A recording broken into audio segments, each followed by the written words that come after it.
Salut les Squeakos, je pense que ça vous a pas échappé, mais Victor Wembanyama prend énormément de 3 points pour un intérieur, mais depuis le début de la saison, son nombre de tirs à l'extérieur a encore explosé. C'est assez surprenant de la part d'un joueur de 2,24 m et c'est même frustrant pour certains qui aimeraient le voir jouer plus dans la raquette. Alors aujourd'hui, on va essayer de comprendre pourquoi Wembanyama s'écarte autant du panier.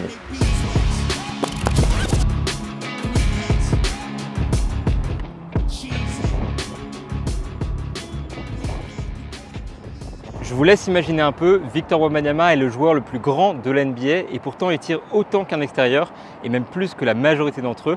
Il fait partie du top 15 des joueurs qui ont tenté le plus de tirs à 3 points depuis le début de la saison et sans surprise, c'est le seul pivot à en faire partie. À titre de comparaison, il prend encore plus de tirs que Buddy Hield, que Klay Thompson ou même que James Harden. Personne n'aurait misé là-dessus, même si Wemby est unique.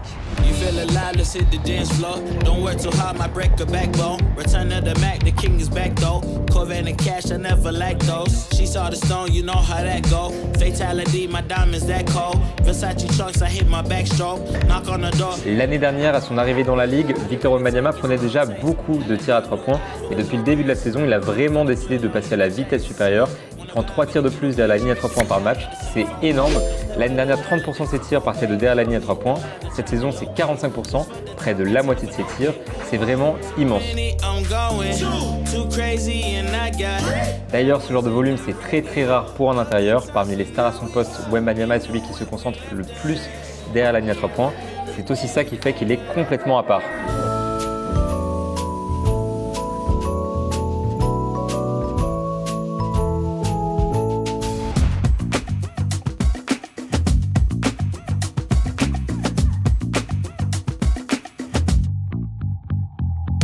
Pour l'instant, l'adresse varie encore beaucoup. Parfois, Wembanyama prend feu à longue distance et fait des matchs exceptionnels. D'autres fois, rien ne rentre dans le panier et c'est très frustrant pour les spectateurs. Mais lui et les Spurs ont déjà annoncé qu'ils continueraient de tirer tout autant parce qu'ils ont en tête un plan de développement. Ce qu'ils veulent, c'est qu'il soit capable à l'avenir de mettre ses tirs de manière régulière et donc ils voient au-delà de la défaite et de la victoire dans l'immédiat. He's a phenomenal shooter. We want him shooting all those shots. And him along with the group just continuing to be consistent with the fundamentals and not skip steps. He makes shots every day. Like I think, he missed really good shots to start the year and I understand why it's a talking point, but I don't think we ever wavered on him not making shots and I think it's just percentages even out at this point.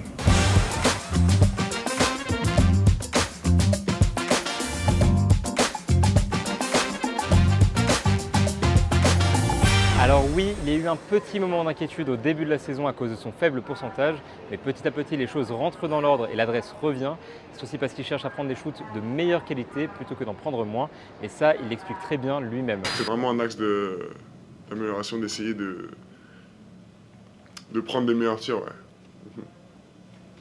Pas forcément moins, mais des meilleurs.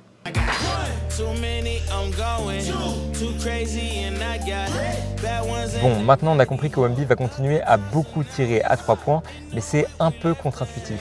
À 2,24 m, on s'attendrait surtout à ce qu'il domine dans la raquette. Alors pour mieux comprendre le pourquoi, on va aller poser la question à Matthew Tainahan, journaliste qui suit les Spurs depuis 2012 et qui est spécialiste de la tactique.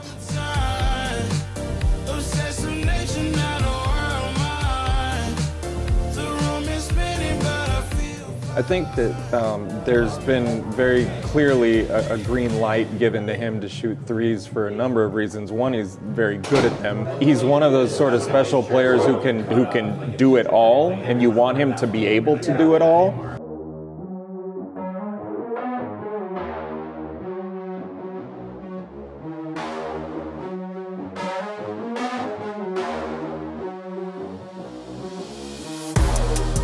Teams have largely been giving him enough space to get good shots off, and when he's on, he makes them pay dearly.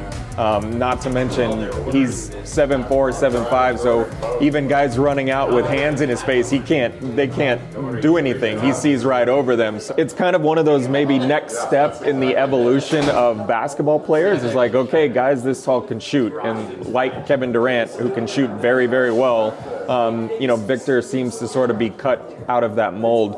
I do expect him to keep shooting, and he should keep shooting, but it's very much a part of the development process because he's still trying to figure out exactly where he's best on the court other than shooting the three, because he's clearly comfortable there. It's the other areas that I think he's still working through.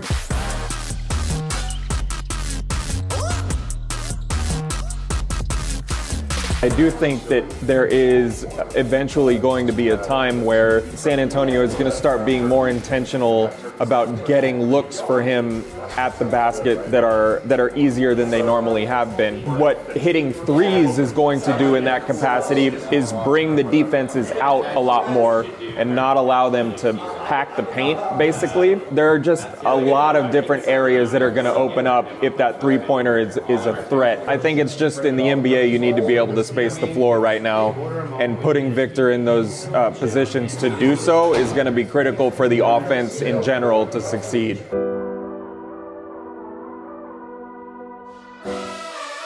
Bon, maintenant c'est plus clair, Victor Wembanyama et les Spurs ont un plan en tête et ça ne consiste pas à le transformer en Stephen Curry, mais simplement à développer sa polyvalence et à cultiver son profil unique pour le rendre plus efficace partout sur le terrain, à l'extérieur mais aussi dans la raquette. Et je pense qu'on peut faire confiance à Greg Popovich et au staff des Spurs qui ont formé certains des plus grands joueurs de la NBA. Et pour suivre la progression de Wemby et de toute son équipe, on vous donne rendez-vous sur Squeak pour suivre la saison des Spurs comme si vous y étiez.